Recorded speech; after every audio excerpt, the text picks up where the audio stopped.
தேவன் செய்த ஒரு அற்புதத்துல ஒரு அற்புதத்தை பத்தி தான் பார்க்க போறோம். நான் எடுத்துக்கொண்ட தலைப்பு பார்த்தீங்கன்னா 12 வருடம் பெரும்பாலுள்ள ஸ்திரியை பத்தி தான் இன்னைக்கு நம்ம பார்க்க போறோம். லூக்கா 8வது அதிகாரம் 43 இருந்து 48 வரைக்கும் வாசிப்போம்.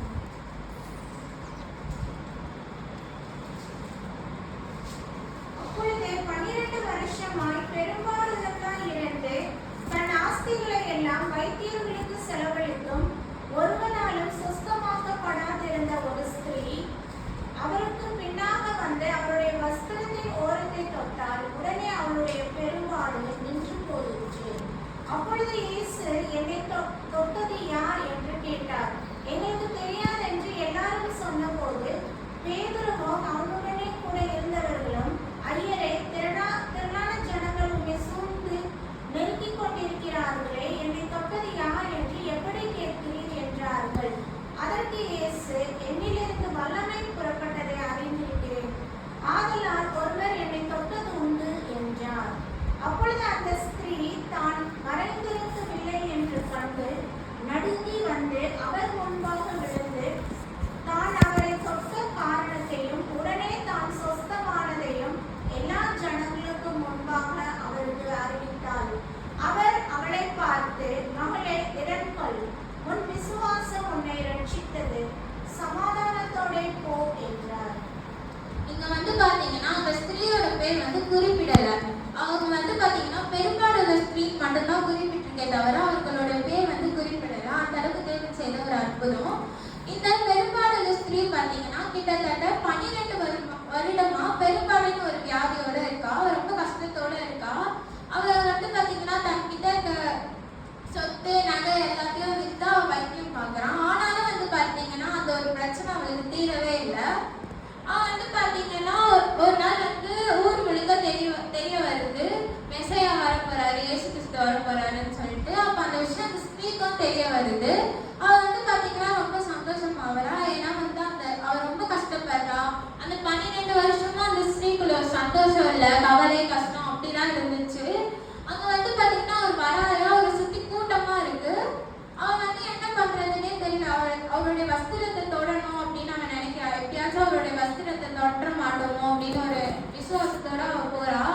அவ பாத்தீங்கன்னா அந்த கூட்டத்தில எப்படியோ அவ போயிட்டு இயேசு போலவே வஸ்திரத்தை தொட்டுறான். அப்ப இயேசு கேட்கிறாரு சீசர்கள் இடத்துல, என்னுடைய வஸ்திரத்தை தொட்டது யாரு அப்படின்னு கேட்கிறாங்க. அப்ப சீசர்கள் சொல்றாங்க, ஆண்டவரே, இந்த கூட்டத்துல எத்தனையோ பேர் இருக்காங்க, அதுல நான் எப்படி நாங்க சொல்றது அப்படின்னு சொல்றாங்க. அப்போ ஏசப்பா சொல்றாரு, இல்ல, என்கிட்ட இருந்து வல்லமை புறப்பட்டுச்சு, அதை நான் உணர்றேன் அப்படின்னு சொல்றாரு. அப்போ அந்த ஸ்திரீ சொல்றா, நான் தான் ஆண்டவரே உண்மை தொட்டேன் அப்படின்னு சொல்றா. அப்போ அவன் சொல்றான், இந்த மாதிரி எனக்கு இவ்வளவு கஷ்டம் இருந்துச்சு, 12 வருடமா இவ்வளவு கஷ்டத்தையும் துக்கத்தையும் சுமந்து கொண்டு இருக்கேன் அப்படின்னு சொல்றா. அப்ப தேவன் சொல்றாரு, மகளே, திடன்கொள், உன்னுடைய விசுவாசம் உன்னை ரட்சித்தது அப்படின்னு சொல்றா. அப்ப அவரு சொன்ன உடனே அவருடைய அந்த விஷயம், அந்த உதிர போக்கு அவளுக்கு நின்று போனது. எடுத்தவங்க வாசிக்கலாம். எபிரேயர் 11வது அதிகாரம் 6வது வசனம். விசுவாசம் இல்லாமல் தேவனுக்கு பிரியமாய் இருப்பது கூடாத காரியம். ஏனென்றால் தேவனிடத்தில் சேருகிறவன் அவர் முன்னென்றும் அவர் தம்மை தேடுகிறவர்களுக்கு பலன் அளிக்கிறவர் என்றும் விசுவாசிக்கிறேன். ஃபர்ஸ்ட் விசுவாசம்னா என்ன?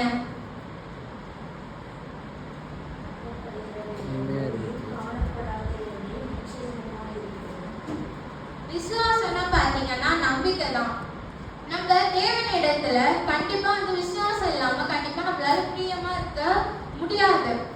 நம்ம பாத்தீங்கன்னா இந்த காலகட்டத்துல நம்ம எந்த ஒரு விஷயம் நடந்தாலும், நல்லதோ கெட்டதோ நடந்தாலும் ஃபர்ஸ்ட் நம்ம மனுஷங்கிட்ட தான் போய் சொல்றோமே தவிர தேவனிடத்தில் நம்ம சொல்ல மாட்டோம்.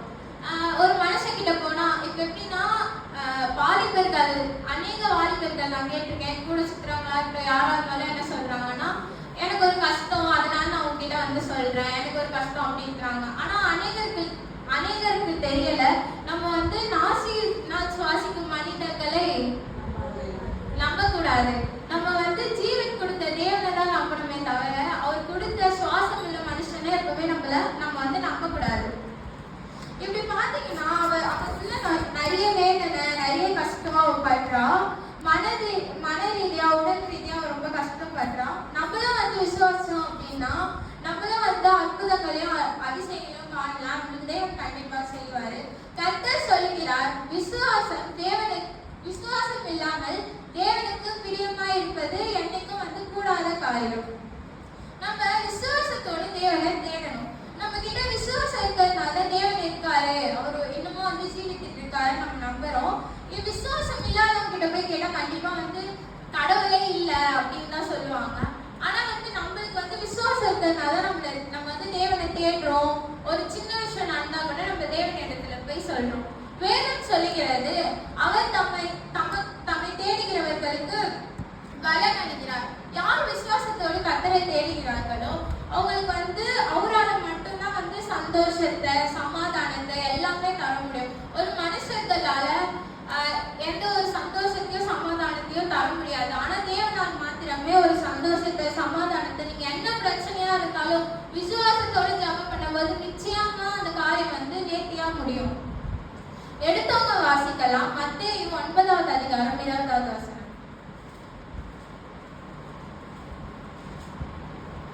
அப்பொழுது 12 வருஷமாய் பெரும்பாடுள்ள ஒரு ஸ்திரீ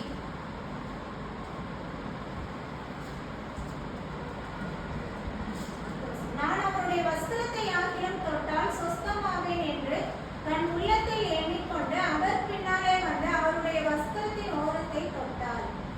அவ வந்து கிட்டத்தட்ட எத்தனை வருஷம் அந்த விஷயத்தை கொடுமையா அனுபவிச்சிருக்கான்னு பாத்தீங்கன்னா 1 வருஷம் இல்ல 2 வருஷம் இல்ல, கிட்டத்தட்ட 12 வருஷமா அவ அந்த காரியத்தை வந்து அனுபவிச்சுட்டு இருக்கா. யோசிச்சு பாருங்க, இப்போ பெண்களுக்கு வந்து மாசம் மாசம் வருது அந்த விஷயம். அது நம்மளால அந்த விஷயத்தையும் வந்து தாங்கிக்க முடியல. மிஞ்சி போனா நம்மளுக்கு வந்து ஒரு 5 days இல்ல 3 days தான் இருக்கும். அந்த வலியை நம்மளால பொறுத்துக்க முடியல. அது ரொம்ப கொடுமையான வலியா இருக்கும். ஆனா இப்ப பாத்தீங்கன்னா 12 வருஷமா அந்த விஷயத்த அனுபவிச்சுட்டு வரா. பூமியில யாருமே சுகத்தை கொடுக்க முடியாது. இந்த பூமியில யாராலையும் சுகத்தை கொடுக்க முடியாது. அவதான் அந்த வைத்தியர் கிட்ட போனா, ஆனா சொத்து பத்தி எல்லாத்தையும் வித்தா, ஆனாலும் அவரால் வந்து சுகத்தை, பலத்தை எதுவுமே தர முடியல. ஆனா அவர் தேவன் கிட்ட போனா அவளுக்கு வந்து அந்த விஷயம், அந்த அற்புதம் நடந்துச்சு. எடுத்தவங்க வாசிக்கலாம். மத்தேயு 9வது அதிகாரம் 21வது வசனம். நான் அவருடைய வஸ்திரத்தை ஆகிலும் தொட்டால் சொஸ்தமாவேன் என்று தன் உள்ளத்தில் எண்ணிக்கொண்டு அவர் பின்னாலே வந்து அவருடைய வஸ்திரத்தின் ஓரத்தை தொட்டாள். எனக்கு இந்த வசனம் படிக்கும் போது ஒரு ஆச்சரியமா இருந்துச்சு. அந்த ஸ்திரீ வந்து பாத்தீங்கன்னா, அவர் என்னை தொட்டு சுகம் கொடுக்க வேண்டாம், அவரு என்னை வந்து வார்த்தையால சொல்லி கொடுக்க வேண்டாம், நான் வந்து அவருடைய வஸ்திரத்தை தொட்டா போதும், எனக்கு கண்டிப்பா எனக்கு சுகம் கிடைச்சிடும், அவருடைய வஸ்திரத்தை எப்படியாச்சும் நான் தொட்டணும், நான் தொட்டா கண்டிப்பா எனக்கு சுகத்தை கிடைச்சிடும் அப்படின்னு சொல்லிட்டு அவன் நம்புறா. இன்றைக்கும் வந்து பாத்தீங்கன்னா நம்மளுக்கும் அந்த விசுவாசம் இருக்கணும்.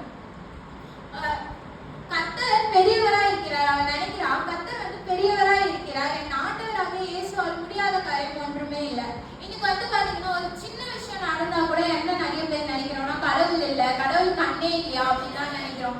அவன் 1 வருஷம் இல்ல 2 வருஷம் இல்ல, 12 வருஷமா அவன் அந்த பாடுகளை அனுபவிச்சுட்டு வரான். ஆனாலும் அவனோட விசுவாசம் அப்படியே இருந்துச்சு. அவன் வந்து ரொம்ப அதிகமா விசுவாசிச்சான். அதனால அவனுக்கு அந்த பலன் கிடைச்சது. அந்த விசுவாசத்தான் தேவன் இன்னைக்கும் நம்ம இடத்துல எதிர்பார்க்கிறாரு. நம்ம வந்து தேவ மனுஷன் கிட்ட ஜெபம் பண்ண போறோம். இப்போ வந்து நான் வந்து ஒருத்தவங்க கிட்ட ஜெபம் பண்ண போறேன்னா, ப்ரேயர் பண்ணி இந்த விஷயம் நடக்கிறோம் அப்படின்னு ஒரு நம்பிக்கையோட நம்ம ப்ரேயர் பண்ணோம். நம்மளும் ஜெபம் பண்ணும்போது நம்ம வந்து அதிகமா விசுவாசிக்கணும். கண்டிப்பா எனக்கு வந்து எல்லா பிரச்சனையும் சால்வ் ஆயிடும். ஏன்னா வந்து யாராலையும் ஒரு பிரச்சனையை வந்து சால்வ் பண்ண முடியாது. இப்ப எப்படி சொல்றது, இந்த தேவனால் மாத்திரமே அந்த பிரச்சனையை சால்வ் பண்ண முடியும். என்னன்னா மன ரீதியா, உடல் ரீதியா என்ன பிரச்சனையா இருந்தாலும் தேவனால் மாத்திரம் தான் வந்து அந்த பிரச்சனையை சால்வ் பண்ண முடியும். இவர் விசுவாசிச்சா. யோவான் எழுதின சுவிசேஷம் 20வது அதிகாரம் 29வது வசனம்.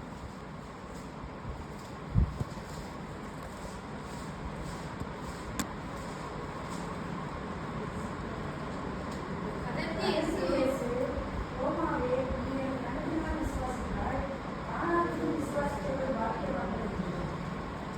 தோமா கண்டு விசுவாசிச்சானா காணாமல் விசுவாசிச்சானா? கண்டு விசுவாசிச்சான். இன்னைக்கு நம்ம வந்து காணாமல் தான் நம்மளும் விசுவாசிக்கிறோம். கண்டு விசுவாசிக்கிறவரை விட காணாமல் விசுவாசிக்கிறவர்கள் பாக்கியவான்கள்.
பெண்களுக்கு வந்து ரொம்ப கொடுமையா இருக்கும் அந்த விஷயம். அதை நினைச்சு பார்க்கும்போதே கொடுமையா இருக்கும். அப்ப அந்த 12 வருஷம் அந்த அனுபவிச்ச ஸ்திரீக்கு எவ்வளவு கொடுமையா இருந்திருக்கும்.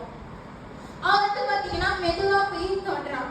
அப்ப வந்து தொட்ட உடனே அங்க ஒரு அற்புதம் நடக்குது. மத்தேயு 9வது அதிகாரம் 22வது வசனம் வாசிக்கலாம். இயேசு திரும்பி அவளை பார்த்து, மகளே, உடன்கொள், உன் விசுவாசம் உன்னை ரட்சித்தது என்றார். அந்நேரமே அந்த ஸ்திரீ சொஸ்தமானாள். ஏசப்பா என்ன சொல்றாரு? மகளே, திடன்கொள், உன்னுடைய விசுவாசம் உன்னை ரட்சித்தது.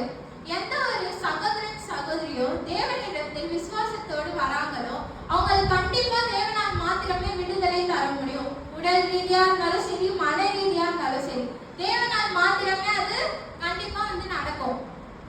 கர்த்தரை யார் ஒரு விசுவாசத்தோடு போறாங்களோ அவங்களுக்கு கண்டிப்பா அவங்க வாழ்க்கையில அற்புதத்தையும் அதிசயங்களையும் காணுவாங்க. இப்போ வந்து அந்த 12 வருஷம் கஷ்டப்பட்டாங்க. அந்த ஸ்திரீ கிட்ட கொஞ்சம் கூட விசுவாசம் குறையல. அந்த வஸ்திரத்தை தொட்டா போதும், கண்டிப்பா நான் சுகமாவேன் அப்படின்ற ஒரு விசுவாசம் அவங்க கிட்ட இருந்துச்சு. அந்த மாதிரி விசுவாசத்தை தேவன் இன்னைக்கு நம்ம இடத்துல வந்து எதிர்பார்க்கிறாரு. ஏசப்பா சொல்றாரு, உன்னுடைய விசுவாசம் உன்னை ரட்சித்தது. அந்த நேரமே அவளுக்கு என்ன ஆகுது? அந்த செகண்டே, அந்த நேரத்திலேயே அவளுக்கு வந்து அந்த உதிரப்போக்கு நின்று போனது. தேவன் வந்து அந்த மாதிரி நிறைய அற்புதங்களையும் அதிசயங்களையும் செய்திருக்கிறாரு. இந்த நாளிலும் பாத்தீங்கன்னா, அந்த நாளிலும் 2000 வருஷத்துக்கு முன்னாடி தேவன் உயிரோடு இருந்தாரு, ஜீவித்து இருந்தாரு. அதே தேவன் தான் இன்னைக்கும் வந்து ஜீவித்து இருக்கிறாரு.